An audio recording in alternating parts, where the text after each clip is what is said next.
নিজের 4টে বিয়ে নিয়ে কি বললেন সুস্মিতা রায়? 4টে বিয়ে করা অপরাধ না 10টা মানুষের সাথে লিভ ইন করাটা অপরাধ, সেটা আমার জানা নেই। বউর সামনে অন্য মেয়ের সাথে শোয়াটা কি অপরাধ, নাকি আমি বাচ্চা চেয়েছি এটা আমার অপরাধ? আমার তারও আগে বিয়ে হয়েছিল ব্যাঙ্গালোর, চলে গেছিলাম সব কিছু ছেড়ে দিয়ে, কিন্তু সেখানে গিয়ে আমি জানতে পারি যে আমার বরের গার্লফ্রেন্ড আছে, তার বাবাকে স্যাটিসফাই করার জন্য একটা বাঙালি বউ দরকার ছিল, কাজের লোক ছাড়িয়ে দিয়ে, যেরকমটা আপনারা সিনেমায় দেখেন না, যে এখান থেকে বাঙালি কোনো মেয়েকে নিয়ে গিয়ে কাজের লোক বানিয়ে রেখে দেয়।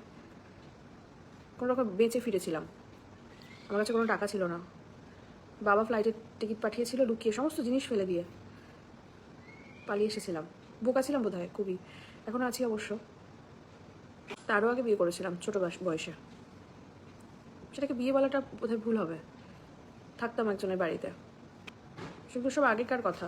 আমি নিজের কথাটাও কিন্তু বলতে থামছি না, কারণ এই কথাগুলোই আমাকে দীর্ঘদিন ধরে আমাকে বলে আমাকে চুপ করানোর চেষ্টা করা হয়েছিল, আমার উপরে যা খুশি তাই করা হয়েছিল, যে আমার আগে দুটো বিয়ে ছিল।